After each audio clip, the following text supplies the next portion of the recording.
Welcome, ladies and gentlemen, to the From Cameras to Couches podcast. This is episode 3, and I am your host, Zach Davis. And I am Emmy Davis. And we are here to talk about the weekend. We talked about a couple of things last weekend and left you with some ideas of what we were going to go see this weekend. And we saw most of it. We didn't see all of it, but we did check out quite a few. I got to go see Piece by Piece during the week last week.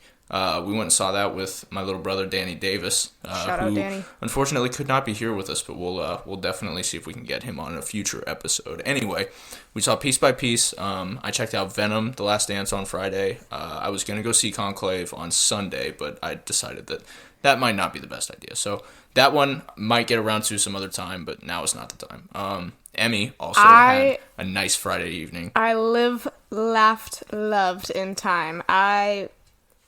We Live in Time. What a good movie.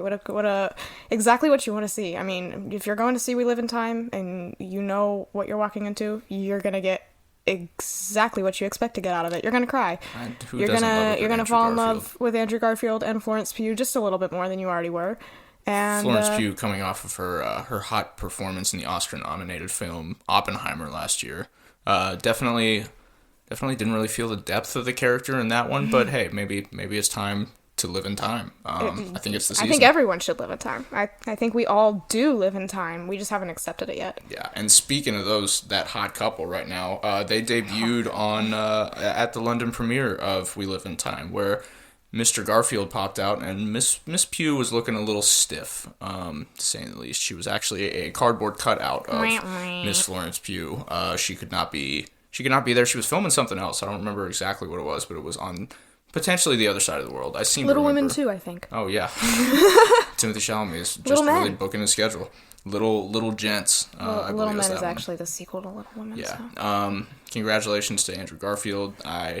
You fumbled the bag like 10 years ago, and now you're just trying to scoot your way through. But hey, he's doing a pretty good job. He had what was it, Tick Tick Boom last year? Tick Tick Boom was huge. I think it was 2022, if I'm not mistaken. Yeah, Tick Tick Boom, of course, the movie about the writing of the musical Waitress, right? I thought it was Rent. I don't know. I'm going to be honest. I haven't seen Tick Tick Boom, but I'm pretty sure it was Rent. Yeah, you know me. I'm so up to speed on all my Broadway musicals. Yeah, good stuff there. So he's having a pretty big season of The Witch, which brings us to our next topic. Mr. Robert Eggers, who's going to be premiering. Nosferatu, I believe, is coming out in December on Christmas Day. All right. Bold move. It's not exactly a Christmas movie. Nosferatu is typically sharing a lot of ground with Dracula. It's gonna be a fang biting good time if you're in for that on Christmas Day. Anyway, he has done some pretty awesome films in the past. The past two that he's done are The Witch, which is spelled with double V's. He claims that it's not actually spelled with double V's, but I beg to differ. It's The Vitch. And The Lighthouse is the other one. You may have seen The Lighthouse in a lot of clips on Instagram. It's pretty popular in the meme foundation these days. That is the black and white movie about two lighthouse keepers that go absolutely bonkers, played by Willem Dafoe and Robert Pattinson. Very, very, very interesting movie. Such a good buddy comedy. Yeah, they drink a lot. They talk about lobsters. It's all good until you look into the light. I love that movie, but anyway, the reason I'm talking about them is because they're both coming to IMAX. They're going to be The Witch is coming out October 23rd, and November 13th will be The Lighthouse. And man, oh man, I think I have to go see these on the screen. I don't think I watched either of these movies in theaters. I'm set for The Lighthouse for sure. Yeah, that'll be an interesting study. It's got a lot of scenes that are just something you could snap a shot of and instantly recognize. I really love that movie. Moving on to Joker 2, let's talk about just the flop that was this movie. If you haven't seen it, I haven't either. Congratulations. I'm not planning on it. I've heard plenty about it. I think I'm okay, but it's landing on digital on October 29th, less than a month after its theatrical release, and is reporting nearly $200 million in loss in revenue. Ooh, that hurts. Lady Gaga. She sure, I don't know, what the heck does she I like some of the Gaga songs, but what the hell does she know about Joker? Yeah, what does she know about Faladu? Nah, it's bad news. Tom Holland is going to be starring in Spider-Man 4. That was just announced for 2026. And he's also going to be in the next Christopher Nolan movie alongside Matt Damon. Making a big return to the big screen. Yeah, who had a pretty fun role in Oppenheimer last year. I'm really glad that he was there. I think that brought a lot of people back from what could have been a pretty stark second third of that movie. And I mean, who doesn't love Matt Damon? And he's just great. So, they're supposed to be in the new Chris Nolan project. I'm looking forward to whatever it is. I mean, clearly there's a lot going on. I'm quite the Nolan fan. Who isn't these days? I don't think that's any unique quality that anybody can assume and be like, oh yeah, Interstellar, top of my list. But hey, I'm looking forward to it. So probably July of 2026 is what we're looking at for something like that. Moving on, Sydney Sweeney and David Johnson of Sydney Sweeney, but David Johnson's the guy that most recently played. Well, I don't remember his name, but the android in Alien Romulus. Andy, thank you. Andy the android. I only saw it one time. You saw it twice. I saw it twice in theaters because it was worth being scared twice in theaters. Will you be seeing it on VHS when they release the VHS? You know I will be sitting in the home that we share. Watching that movie on VHS. On the TV we share, on the couch we share. It's going to be... And we're going to be watching some Alien Romulus, damn it, because... I love this movie. I'm going to have a bunch of people over and turn off all the lights and make everyone watch it on VHS with me. Yeah, I think that's pure class.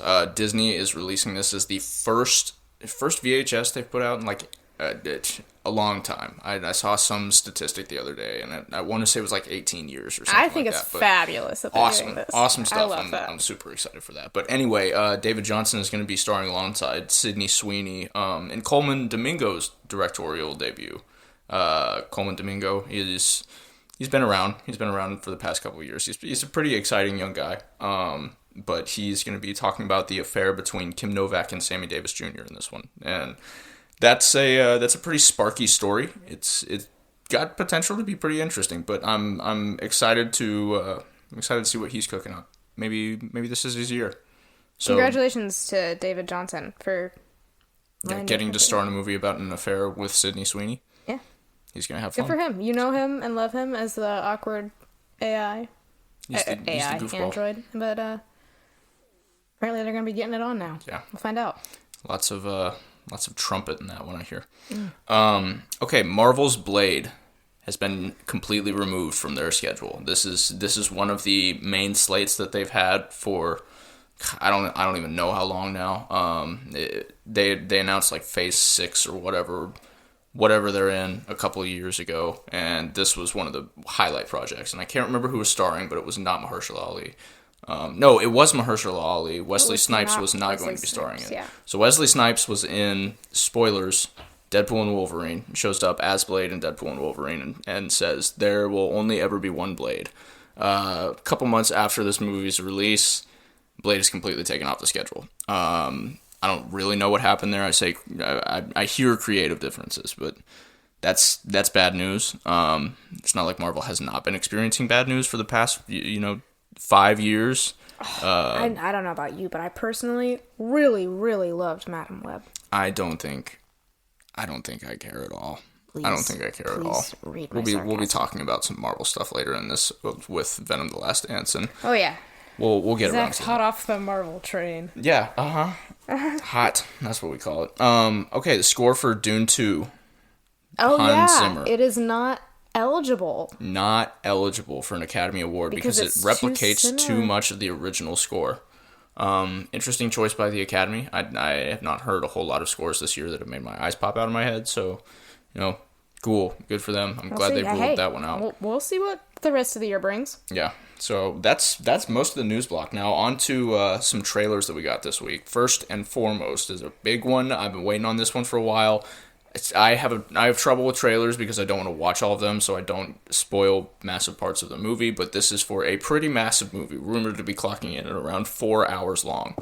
4 hours? 4 hours. I did not know the Brutalist Boys went that hard. I was looking at the Wikipedia page earlier, and I saw a runtime of 3 hours and 55 minutes. This is The Brutalist, ladies and gentlemen. I am so pumped for this movie. This is directed by Brady Corbet, who co-wrote it with Mona Fastvold. It is an international co-production between the U.S., U.K., and Hungary. It's a huge, huge deal. It follows the life of Laszlo Toth, who's a Hungarian architect fleeing from post-war Europe to America, where he hopes to rebuild his life in Pennsylvania, alongside somebody who notices his talent, played by Guy Pearce. So this stars Adrian Brody as Laszlo Toth. If you've seen Adrian Brody before, it's probably been in a Wes Anderson project or in The Pianist, who I believe he won an Oscar for. Either that or it won Best Picture back in 2002, I think. But fantastic, just a very, very good movie about Germany in World War II. Yeah, he's a huge, huge face. What was the other? Oh, yeah, King Kong. He's in King Kong, too. The 2005 Peter Jackson King Kong. Pretty good role in that, but I haven't really seen him in a whole lot in the past couple of years. I mean, he's been working with Wes Anderson on... Was he in Asteroid City? I know he was in The French Dispatch. I don't know. I tried to watch Asteroid City, and... I didn't get all the way through it. No, I couldn't either. I had a hard time with it, and I don't know.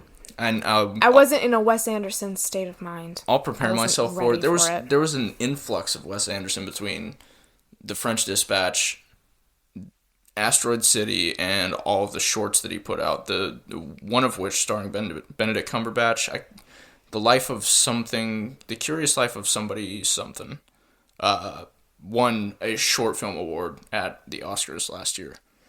So I don't know. I need to get back on the Wes Anderson train, but I just like rewatching his classics. Me too. All of his old stuff is so good. Yeah. Back to The Brutalist. Back to The Brutalist.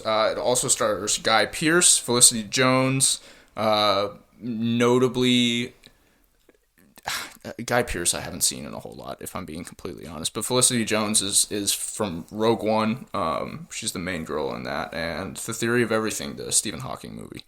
She's pretty damn good in both. I'm excited to see her performance in this one. I think this is really something where she could flex her muscles. Seeing The Theory of Everything definitely helps that case. So, yeah, that's The Brutalist. Go check out the trailer for it. It is freaking awesome. People are carting those 70mm canisters all around. You know, I don't know if you guys ever had this same experience, but when we were young, we used to get every Christmas. Everyone had this experience. On like a Santa Claus tracking app, and you'd look at where he was over the world, and then you'd just be like, oh my god, he's going to be here in 2.5 hours. I got to go to bed. And that's what they're doing with the Brutalist canisters. They're being rolled around the world, showing at different theaters. It's some pretty exciting stuff. I think that this is something to look forward to. It's going to be a long one. Killers of the Flower Moon was last year, and that was almost 3.5 hours long. That was a long haul. That was a very long movie, but a very good movie. Now, 4 hours for The Brutalist. Whoa. Hey, you know what? We've done the extended edition of the Lord of the Rings movies before. Yeah, we've got this. We can make it. We can make it through this. I'm pumped for it. So yeah, check out the trailer for The Brutalist. It will definitely rock your socks off. Okay, next up, September 5th. This is coming out on December 13th, and it follows... September 5th is the name of the movie. Yes. I heard two dates right back to back, and I was like, let's... Yeah, so September 5th is a story about the 1972 Olympic hostage situation, and it follows the events of a broadcast sports team that is covering the hostage situation. Sounds pretty interesting. It's one that I've been hearing some decent... I mean... no bigger than most of the stuff this year, like Saturday Night and just The Apprentice and some of these like 3 to 3.5 star movies that have been coming out this year. I think it'll be something interesting. That's one of the Skarsgård brothers in it, doesn't it? Not the Skarsgård brothers. Not the Skarsgård. Peter Sarsgaard. Oh. Close enough. I mean, hey, we'll take it. He's got that Swedish name. Peter Sarsgaard, John Magaro, the person you didn't want to see in Past Lives. He plays the fiance in Past Lives, or the husband in Past Lives. Quiet, I still not the person that you want to see end up with her at the end of the movie. Spoilers for Past Lives. And Lenoy Benesh. Lenoy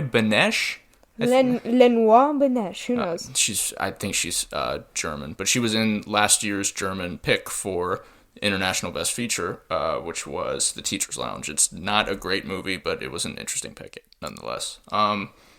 So September 5th, it looks like it could be something interesting. That'll be out. September 5th on December 13th. Yeah. I almost said 16th. No, 13th. we're getting to the point where we will probably see a movie about January 6th soon, so we'll figure that out as it comes. I mean, The Apprentice was all but that, but we'll get there. Okay, this is just one that I wanted to note because I thought it was cool, but Moana 2 got a new trailer this week that was completely, it revealed that there was going to be a full dub of this movie in Maori. And it's, I think, the first feature-length film to have a full Maori language dub, which is just damn cool. Taika Waititi posted this on his Instagram, and nonetheless, about my feelings about him as of late, pretty cool. I'm excited to see something like that. Finally, the last trailer I've got on the list is Gaosho Gaosho. This is just one I wanted to highlight. I saw the trailer and was kind of blown away by it. I'd actually noted some of the director's previous work. This is a documentary about Argentinian gaucho culture. Shows a bunch of like just the rural style of the cowgirls and cowboys that live out in the backwoods of Argentina. The director had previously done The Truffle Hunters. I've watched The Truffle Hunters back in 2021, and man, just a stellar documentary. Last year's big documentary was 20 Days in Mariupol. And that's something very, very, very, very different. Very harsh, cold look at what life is like right now for a lot of people. A lot of people. Talk about brutalist. Yeah, some brutal stuff. Do not watch that one unless you want to just feel changed. It's about the first 20 days of the Russian assault in Ukraine, and it's harsh. Yeah, so anyway, very raw stuff. This one I feel like is going to be a little lighter, Gaosho Gaosho. I'm looking forward to this one coming out. I don't know if they put a date on it yet, but it's just one that I wanted to pin. So yeah, that's pretty much it for the news. So we'll get on to some box office numbers. Mm-hmm. Not a lot of change this week. It's been pretty stagnant overall. We're still coming into. We're in the horror movie of it all, and we're coming up to Halloween, and people are still wanting to go see Smile 2 and Terrifier and Beetlejuice. They like to get so scared. That's exactly what they're going to see. Yeah, The Wild Robot is still hanging in at second place, but Smile 2 took first place. Yeah, I've seen a lot more social media coverage of The Wild Robot here lately. I think more people are going to see it than saw it at premiere, which I think is cool. I think it's a really good movie, and I think it's really worth seeing. Getting people behind the culture club is pretty awesome. Smile 2 took first, $23 million opening weekend. Good for them. Wild Robot 2. Between Smile and Wild Robot, go see The Wild Robot. Certainly. If you're just wanting a night out on the town, definitely go see The Wild Robot. It's heartfelt. It's for everybody. Terrifier 3 was third place. Surprise. $9 million they raked in this weekend. Beetlejuice was fourth, and We Live in Time premiered at $4.2 million in fifth place. Good for them. It's still pretty quiet at the box office overall. You're not hearing those $100 million people showing up and just raking it in. Yeah, my showing was not. There were less than 20 people there. Yeah, overall pretty quiet. Joker 2 is still flopping. Megalopolis made $75,000, which is just that much more that Francis Ford Coppola can put towards his house. Hey, he's got to buy another winery at some point. He's gonna buy something. He's gonna have to buy a casket fairly soon. Zach. Yeah, I don't know. If you're working on a vision for like 25 years and Megalopolis is what comes out of it, go back to the club. Maybe you should go back to the club. Okay, we're gonna start talking about some movies now. So firstly, Piece by Piece. Went and saw this last Tuesday or Wednesday. This past Tuesday. It was very, very quiet showing. There was not a lot of people in there, but we had a lot of fun with it. I really thought it was a pretty enjoyable movie overall. Yeah, I rated my theater experience 8 out of 10. It was just a fun time, and there's a lot of singing. We took our 15-year-old brother to the movies because he wanted to go see a documentary, which is cool. And when we showed up, our 15-year-old cousin was there and with his friends, and it was just. We are old. Yeah. We're getting ridiculously old, but hey, you know what? Hearing All Right in the theater with Kendrick Lamar is pretty awesome. It was it was a really super fun experience. Yeah. I was confused. Well, not confused because I know a little bit about Pharrell, but going into it, I was like, Lego documentary. I think and that about 5 minutes in, I was like, perfect. Yeah, it introduced itself very well. I think it structured itself very well to showcase the creativity that they could put into the Lego format. Something that you simply could not do in another documentary. This was conducted by Morgan Neville. I don't know many of his other works, but He seemed to do a pretty good job. He definitely lined up some crazy secondary question people. Snoop Dogg, Jay-Z is in this, and Jay-Z like never gives secondary interviews. Rec Effects was in this, which is just crazy. I mean, I cannot believe that guy's still around. Pusha T also plays a big part in this, and of course Chad Hugo, who is Pharrell Williams' longtime cooperator. He definitely rocks. So overall, as a movie, I had some complex feelings about this one because I really enjoyed what the message of it was. I really enjoyed him pushing the idea of creativity. I like how they visualize the creative idea of beats. There's actually like all of these individual Lego pieces that these guys are putting together, cool. and they come to life when they connect them together and show them in different ways, and I thought that was awesome.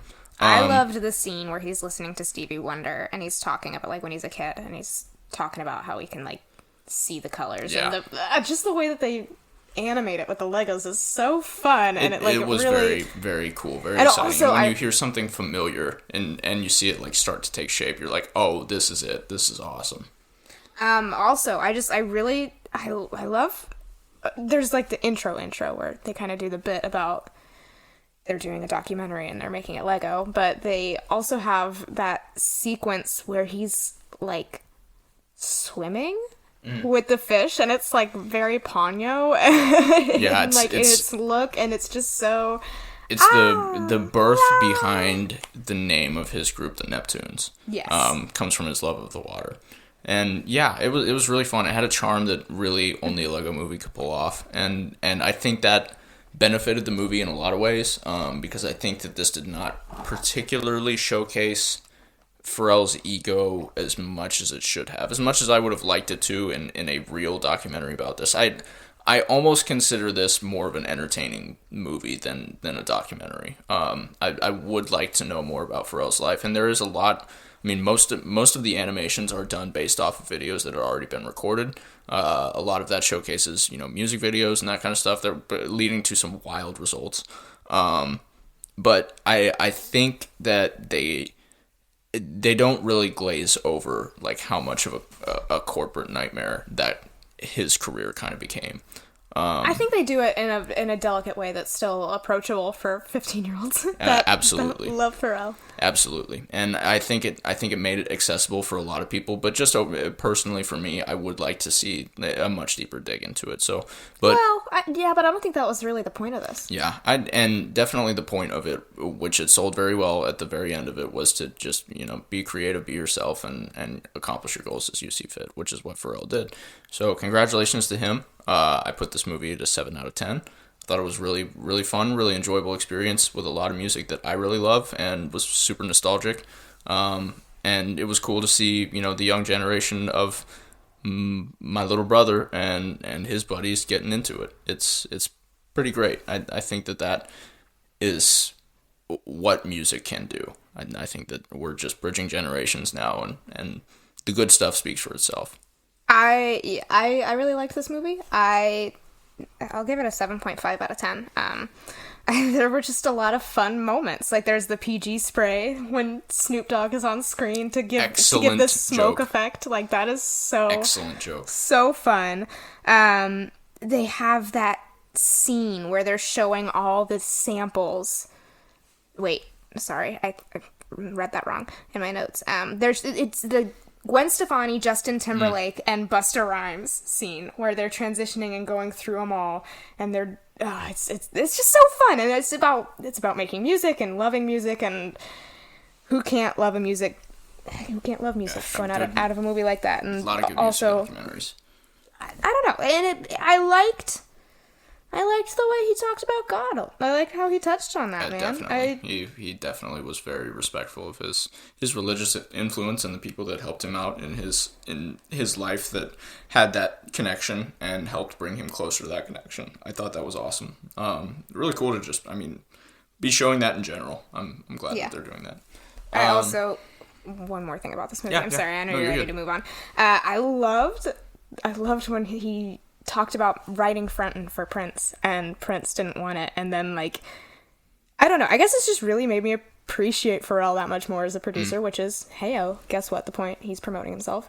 But like, and hearing that song and you're like, oh, no shit, that was written for Prince. Like, and proceeds to, put himself on it, much like Prince would have. Yes, exactly. And it's so great. I like this movie a lot. He's got that inventiveness. I'd watch it again. Yeah, I definitely. I'd throw it on. I definitely want to see it again. Danny said he wanted to see it again. I would totally watch it with him again. Yeah. Okay. Moving on to my next film of the weekend. Emily, you can go after this one. Okay. Here's what I have to say about Venom. Don't go see Venom. Do not watch Venom. I sat in the theater Friday night for 2 hours. This was one of the most boring movie watching experiences I've had in a long time. I cannot say enough poor about this movie. I didn't find any redeeming qualities in it. I thought it was a very sterile thing to fill a slate that they had filled. Tom Hardy does not look like he's having fun in this movie. There's actually a point that I'm pretty positive somebody was ADR'd in doing a Tom Hardy impression. The dialogue is much akin to this. It would, on the page, would say, Eddie Brock says this. Venom says something. Eddie Brock says this. Venom says something. And the Eddie Brock lines are colored in, but the Venom lines are not. So they can just, have Venom record a bunch of one-liners in a box and they can throw in whichever one fits best into the scene.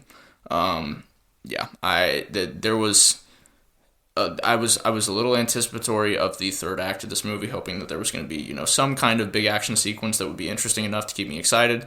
There was not. The stakes in this movie are set 1.2 seconds going into it and are completely eradicated by the last third of the movie. You're like, oh, aren't we fighting this big terrible guy? You were just so mad. Voiced by Andy Serkis. You were just so mad. No, I despised it. I actually am revolted by movies like this. I think that this is just absolutely... It ruins your mood for the whole night. Oh my god. It was so...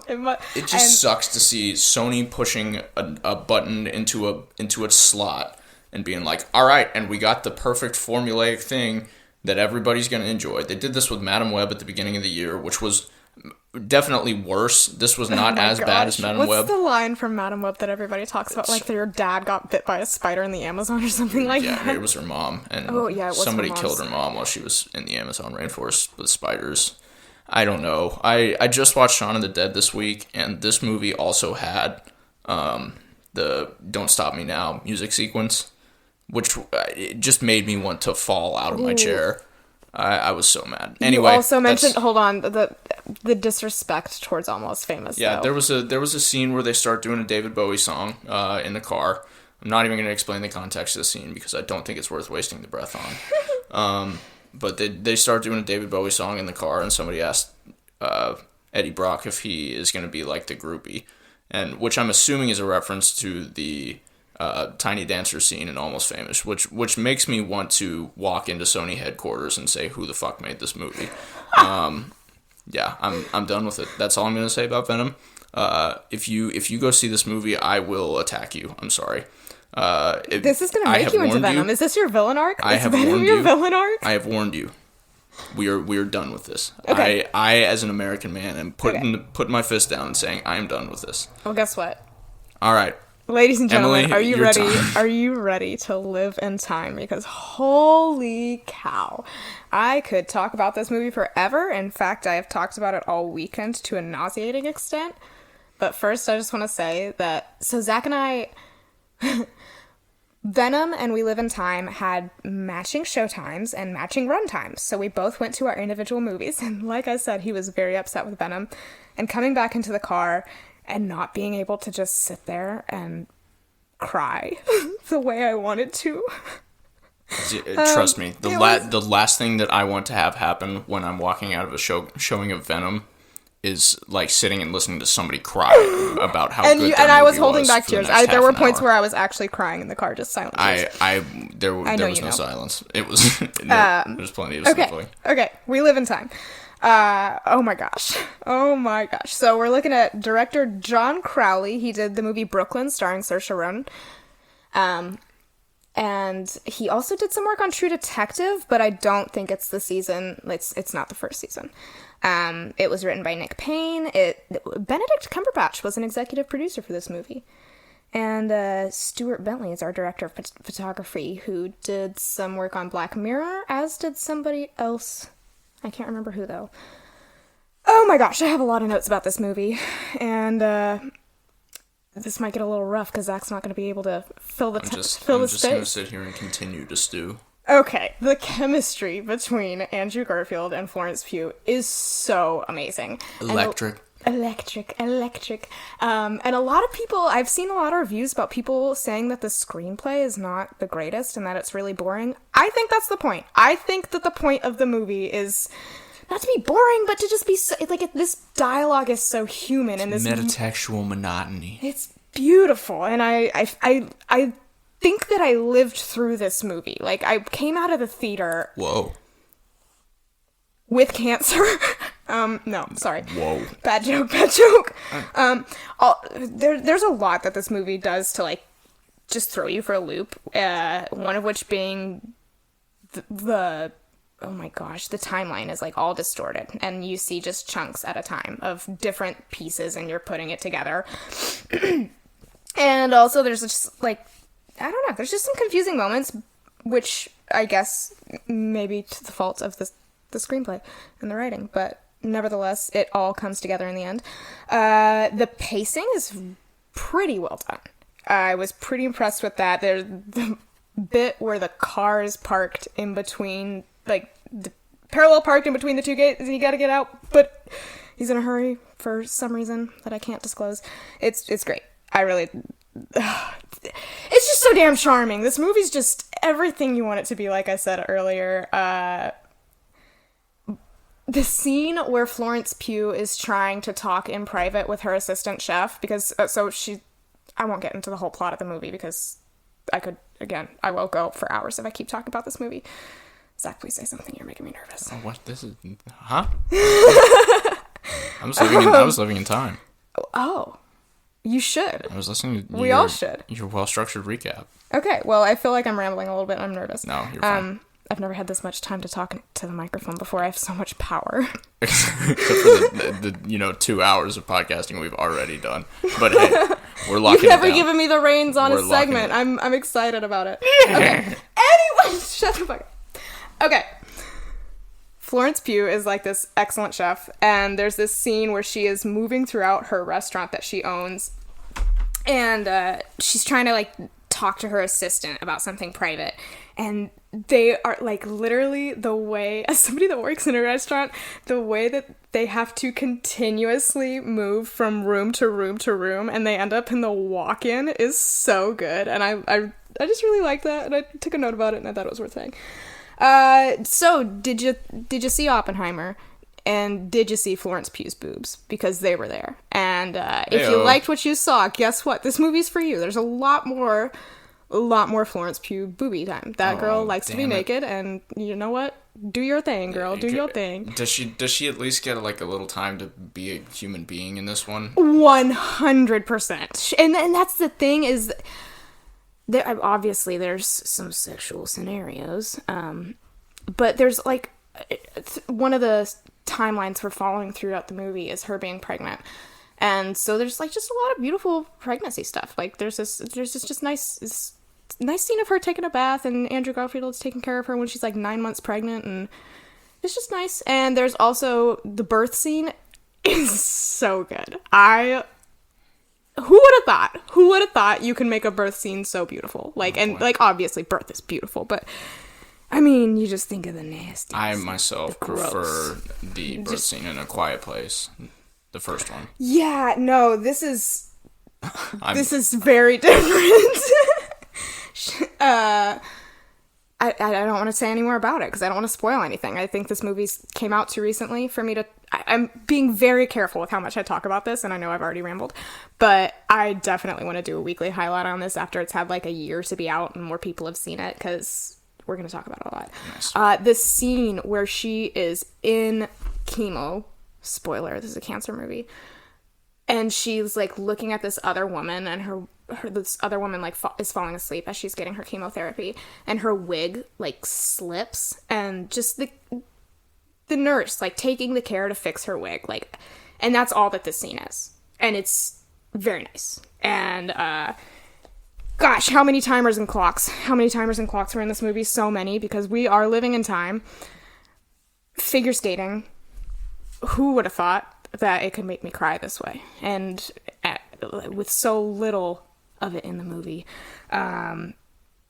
I've seen comparisons of the end of this, the figure skating scene in particular.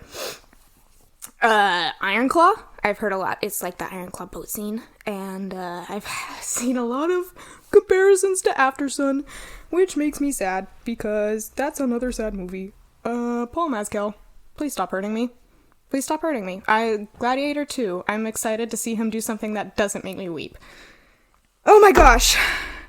I give Venom: The Last Dance a 1 star out of 10.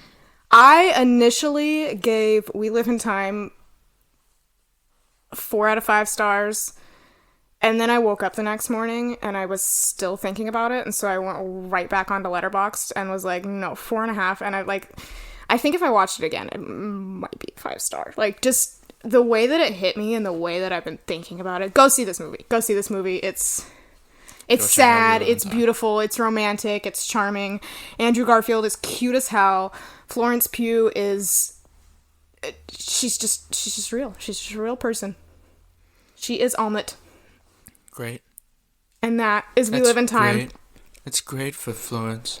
I feel really glad that Florence could have that experience. This is my Joe Rogan impression. Donald Trump and Joe Rogan. I was like... Because that's the whole show now, I guess. I'm wondering if it was your Florence Pugh impression. No, that was not my... that was You're just going to pull your boobs out for that one? Yeah. Shout out Florence. Sorry, Florence. You're a brilliant actress. I do enjoy your movies. Yeah, and you know what? Tom Hardy, I beg you to stop. Please, don't do this to me again. Okay, well, that's pretty much all we had to talk about this week. I'm sorry, it's not. Emmy has to say one more thing about We Live in Time, and that is, goodness. I'm sorry, it was so good. I'm sorry your movie sucked and mine was great. The way that they dealt with parental death from the perspective of a parent who had also lost a parent as a child was just really beautiful, and that was just a beautiful thing for me. I don't know. I haven't lost a parent, but I made it sound like it was relatable to me. People get their heads bitten off in Venom. That's pretty cool. Mm-hmm. You know what? I think it's time we wrap this up. Yeah. I'm glad you got to go see it. You're getting mad about Venom again, I can tell. I just, the more I think about it, the more I despise it. You know what? Next week should be interesting, though. There's a couple of things that we're working towards. We want to go see Nora at some point, and it's only showing limited right now. It's not showing at least wide enough for us to go see it anywhere near us. I checked the show list earlier, and it was like Atlanta and Nashville. So I will definitely, we're gonna be taking a trip at some point this week, be seeing Kiki's Delivery Service. Not that is new to theaters, but I'm just gonna hit those Ghibli Fest. Yeah, just gonna hit those Ghibli movies, man. And I love Kiki's. Ghibli movies. It'll definitely be a fun time. So Anora is big on my list. We will be getting to that. And this weekend, the big one is Here, which is the Tom Hanks / Robert Zemeckis movie that takes place all literally in one corner of the world. I don't know about this one. It was translated from a play. It's got the original Forrest Gump team attached to it. Hopefully they can push something through. But it'll be interesting. So we'll be seeing that at some point this weekend. Hopefully we'll catch Anora at some point. And, I'm excited for Anora. We'll report back. Here's my thing about Anora. I'm excited for all that I hear about this movie, but every time I see a trailer, I'm like, is this really the movie getting all this hype? Like, I'm just excited to see why it's so good, I guess. Yeah, every time... Because it looks like Pretty Woman meets, what is it, True Romance? Yeah. Yeah. It could be something like that, but I every time I hear something about it, it sounds better and better, so We'll really excited for I'm that excited. one. Yeah, so we are super enthusiastic closing this out. I'm sorry. I'm just in a downer this week. It's well, it's been a wild Venom one. took So it out of you. hopefully we'll have some more exciting things to talk Next about. We'll be week he's doing gonna- our weekly highlight this week. I'm not sure what we're gonna do, but keep an eye on our Instagram. So we'll Give us post our polls. suggestions if you guys want to see something. If you want to hear us talk about something, I mean, come on, throw it out there's there. all kinds We'll of put it in a classics. poll. We'll pick it. Who knows? Twister. There's a classic. Come watch Twister with us. There's a fun one. Yeah, We'll talk about it. We'll definitely be putting up some polls on our Instagram at some point in the next couple of days, and we'll figure out what we're going to do for our highlight this week, and that will be something that I will be thoroughly enthusiastic about. But in the meantime, I'm going to sit here and think about Venom for a little bit. And I am going to sit here and live in time and live in tears. I'm gonna go to bed after that. That sounds like a good plan. Go to bed mad about Venom. I think that's the right way to handle this. So I'm gonna cry myself to sleep while cracking an egg. You guys DM me on Instagram and decide whether or not you're going to go to bed mad about Venom or go to bed crying about We Live in Time, and we'll reconvene next week. Hey, that could be our poll. But I can't report on either of those. No, but we could just put a poll up for fun. That's a good point. Are you crying about We Live in Time? Are you pissed off about Venom? What engagement do you guys want to see from us? Write me. Maddie said we should get a TikTok. I don't want a TikTok. We're not doing TikTok. I love you, Maddie. It's also getting banned in the U.S. on January 26th. Hey, guess what? We don't have to get a TikTok then. And enjoy. All right, ladies and gentlemen, have a good rest of your evening. Signing out, I'm Zach Davis. And I am Emmy Davis. And we will be catching you on the other side with weekly highlight number 2 later this week. Sir, keep living in time, ladies and gentlemen. And keep venoming. Goodbye. Goodbye.